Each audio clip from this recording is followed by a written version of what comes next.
Greetings everyone, I am Shakina the Neurodisruptor, formerly known as Halima Al-Hatimy, and in today's video I'm going to talk to you about a failed terrorist attack that was mounted on me against White Arab Muslim Palestinians. This terrorist attack spanned the distance of Canada all the way to several countries in the Middle East. Now, before I can tell you about this scheme, I first have to give you context about my nonprofit organization. So in 2015, I started a grassroots project known as the FemCare Project. And essentially what I was doing was collecting menstrual products from the members of the community and distributing them to low-income residents through places like the YWCA, St. Martha's House, and St. Mary's Place, women's shelters, domestic violence shelters, etc. The project achieved such groundbreaking success on a local level that I continued to run it. In 2016, I was invited by the Associate Minister of Finance, Mitzi Hunter at the time, to the pre-budget consultation that was hosted by the Ontario Liberals, who were in power at the time. When I attended the consultation, I spoke extensively about period poverty and the need for the government to look at this issue on a systemic level and begin to take the appropriate actions to resolve it, because it was in fact a very serious public health and community health issue. Near the end of 2016, I was in a very severe car accident where I nearly died. In this car accident, I sustained a head injury. I sustained an injury to my jaw, so I lost some functioning in my jaw, the ability to chew. I sustained a neck injury. I sustained an upper and lower back injury, and I also sustained a hip injury. In addition to that, I was battling with severe chronic pain, severe depression. I also lived with endometriosis and a condition known as post-traumatic stress disorder. As the months went by, my condition deteriorated and I started losing hope that I would ever be able to resume my life. I gave up on FemCare Community Health Initiative at the time. I gave up on the project. Well, it was called FemCare Project at the time. And I gave it up because I did not have the physical ability to continue to run it. I also dropped out of my master's program at the time. I was doing my master's in public health, and I was also doing a joint collaborative diploma program with the United Nations Institute of Water, Environment, and Health. I left that as a result of this car accident and many other serious issues that have also been publicly documented. I literally fell into a suicidal depression the summer of 2017. Near the end of summer 2017, I experienced what I call today the dark night of the soul. And essentially, it was like a visitation from the angel Jibril. And he basically gave me two options. He said, it's either you continue to run from your past traumas and you continue to live your life running from the truth of the pain and the suffering that you endured, or you finally stop and confront it head on and forgive those who hurt you. One path will lead to death. The other will lead to everlasting life. So I chose to forgive myself and all those who hurt me. It was after that Jesus gave me the idea of registering FemCare as a non-profit organization and advocating on a policy, programs, and practice level that the government end period poverty. In March 2018, I registered FemCare, and it was then called FemCare Community Health Initiative. I submitted a delegation that year to speak to Hamilton City Council to explain to them about the issue of period poverty and give them my suggestions based on my work and research as to the steps that they should take to end period poverty on a local level here in Hamilton, Ontario. The motion was passed, and it first started with a feasibility study that was conducted by Hamilton Public Health. In May 22nd, 2019, a motion was passed to implement Hamilton's menstrual pilot program, a 12-month pilot project to distribute menstrual products to low-income residents at no cost, a project that would be fully funded by the city of Hamilton. We achieved, I should say I, because I'm the one who submitted the delegation, but when I say we, I mean me and my dragoness, FemCare. We managed to achieve groundbreaking success, unprecedented success. In fact, what I did can only be done once in history. That's right. That's how unprecedented it is. Now, when this situation happened, when this motion was passed, prior to it happening, I was approached by a white Arab Palestinian woman who is also Muslim. She asked me if she could be a part of my nonprofit organization. She said that she wanted to volunteer because she had a lot of experience, and had a passion to work towards gender equality. She was actually employed by St. Joseph's Immigrant Women at the time. So I thought, okay, you know what? Maybe the expertise that she has to bring to the table can really be beneficial in where this organization needs to go. It didn't matter to me that she was Muslim, even though Muslims have been extremely, and I mean severely evil towards me my entire life. Didn't matter that she was Muslim, and it didn't matter that she was white Arab. In spite of all the severe forms of anti-Black racism that particularly white Arab Palestinians have subjected me and so many other Black people to, none of that mattered. I saw her as a human being who had a passion for the cause, who had some experience that could be useful, and I let her join. I gave her the opportunity to join. She joined the nonprofit organization, and she, on an informal basis, I allowed her to volunteer, but I didn't take her on formally. She joined the organization and then started recruiting other white Arabs and other South Asian Muslims to join. Initially, I didn't have a problem with this, but I did find it very strange that I couldn't get Muslims to work for my nonprofit organization through me, yet for some reason, all these Muslims were joining when they were coming through her. So I did find that to be a bit disconcerting. And so I did, just watching that, I made sure to pay close attention to see where this was all heading. I took her to Malta with me on a trip once because I needed her help while we were out there to market the company. I can't even begin to tell you the nasty, humiliating, and outright sabotaging things that she did that destroyed connections for me and literally made me miss out on my speaking engagement. It cost me nearly 2,000 euros, some of the mistakes that she made, okay? And caused me a great deal of aggravation. But she thinks that she did such a great job, okay? She thinks she did such a great job, and she thought that she was holier than thou because she is a Muslim woman and I'm not. I left Islam, okay? But if I tell you the disgusting things that she did on this trip, it was just abysmal, okay? So we come back, and at this time I know that I'm going to get rid of her, but it wasn't the right time.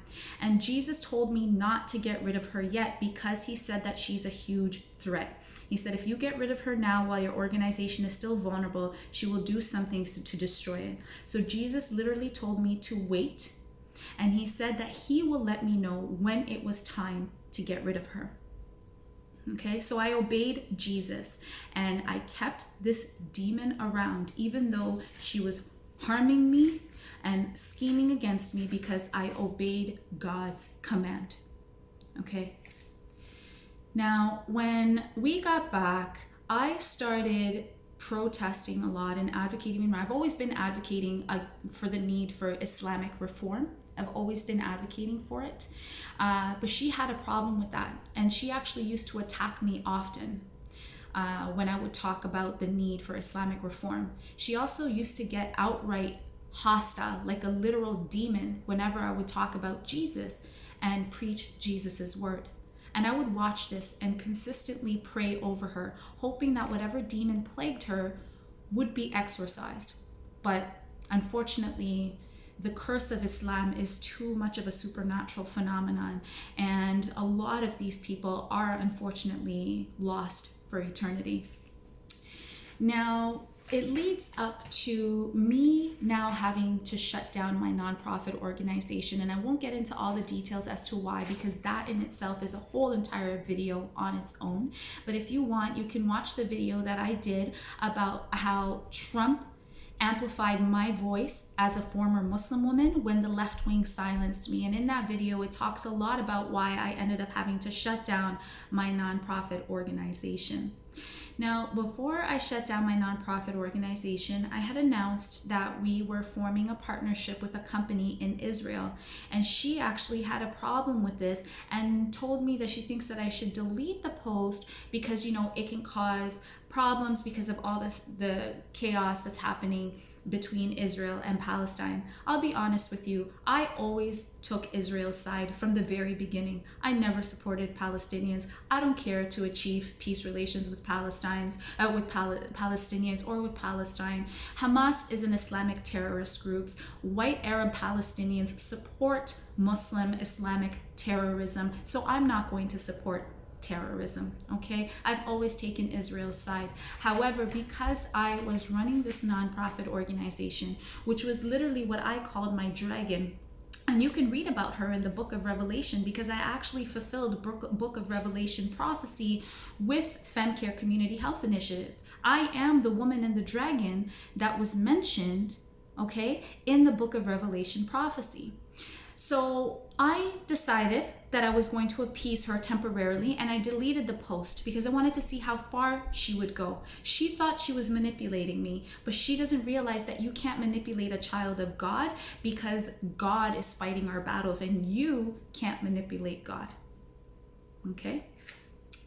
When I shut down my nonprofit organization as a result of severe government pressure, which, like I said, you can watch that in the video I posted about Trump, okay? When I shut down my nonprofit organization, she then decided, because she thought that I was mentally, psychologically, and emotionally vulnerable, she thought that that would be a good idea to try and usurp my nonprofit organization and ask me to be a partner. That's right. Imagine I did all this work for 6 entire years on my own. I spent years of sleepless nights, hours and hours of study, not to mention all the personal suffering that I had to endure experiencing period poverty and endometriosis and all these other menstrual related issues, okay? To say that I'm the one who went through all that. This is my menstrual cycles. This is my experience with my menstrual cycle that I have now taken and turned into this nonprofit organization. Okay, so I transmuted my pain and turned it into power.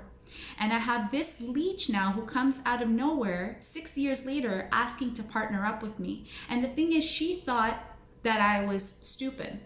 So she didn't think that I saw my value. She didn't realize that I knew that I'm a queen and that she's a peasant. She didn't realize that I knew that I am significantly more intelligent and more capable than she is. She thought that I saw her as my equal, and she thought that she had successfully manipulated me this entire 2 years and that her plan actually worked, but it didn't. And I told her that I would not partner up with her, okay, that I had no interest in partnering up with her, and then she went ballistic on me. She started attacking me, violently attacking me, okay, over text, but it was still very heinous.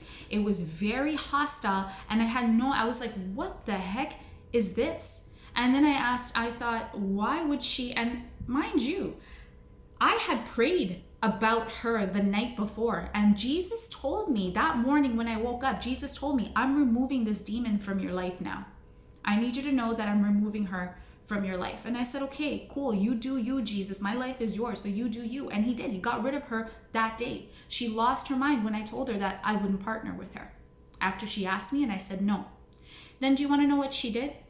I had a partner. I had somebody in Los Angeles who apparently wanted to collaborate with my nonprofit organization, but I later found out that she was actually just a commoner, just like her, and that the organization that she's running, Women's Empowerment Network, is actually just nothing but mediocrity, really packaged in nice Canva graphics, but it's just mediocrity. Because this is a Black woman who runs Women's Empowerment Network, who then partnered with this white Arab woman. Okay, they went behind my back and they started a nonprofit organization called RAD International.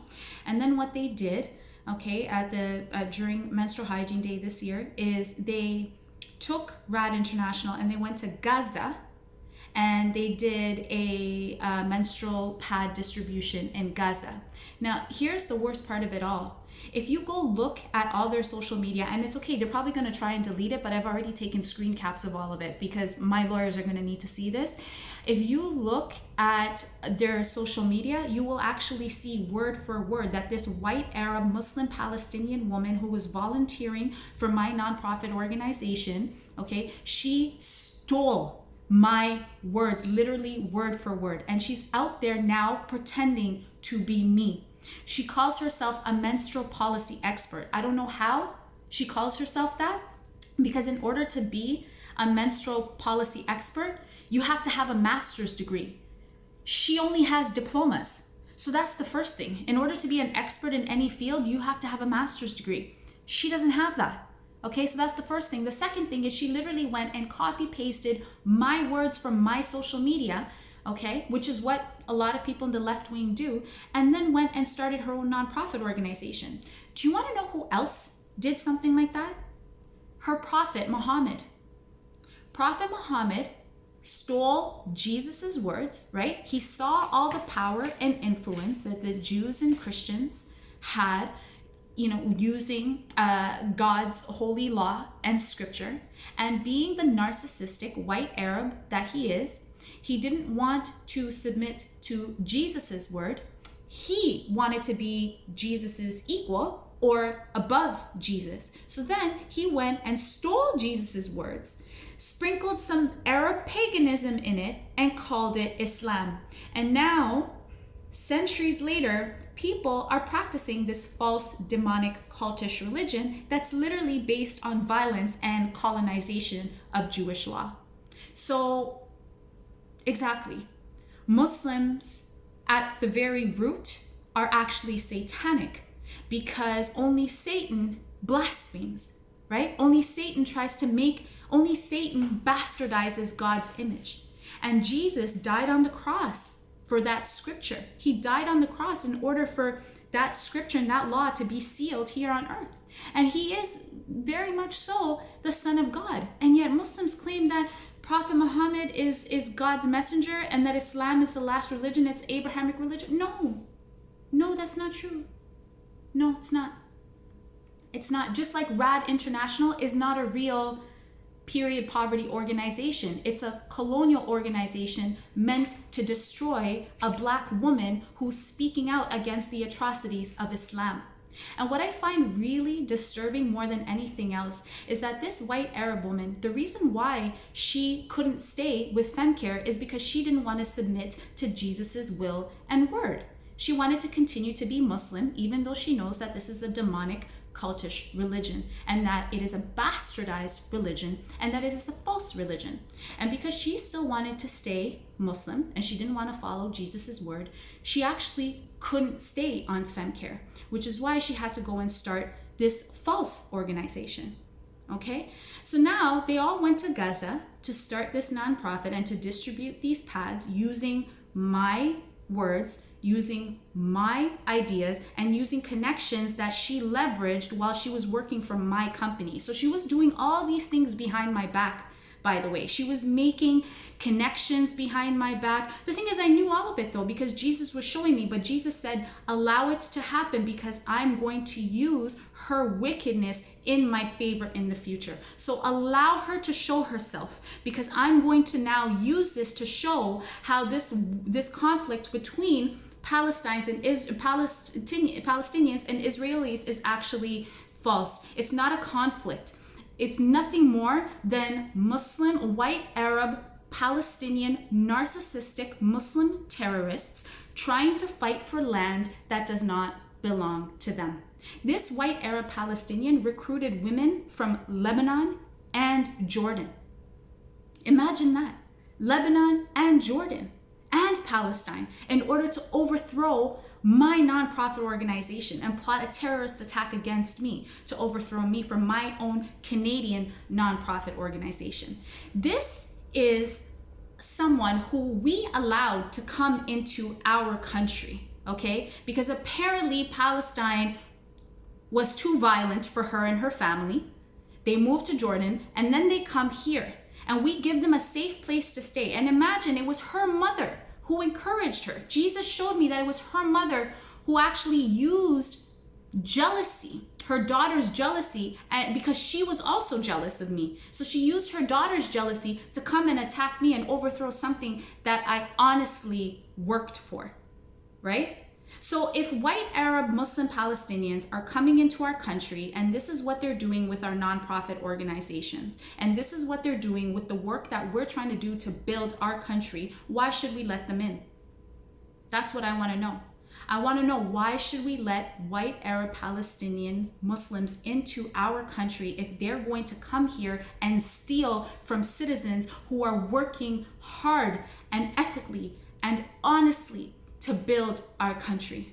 And this is particularly why, and this is just one of many examples that I can give you about how white Arab Muslim Palestinians and other white Arab Muslims and other South Asian Muslims have literally schemed to harm me in such severe ways, which is why I don't believe that we are safe living among white Arab Palestinians, especially if they're Muslim.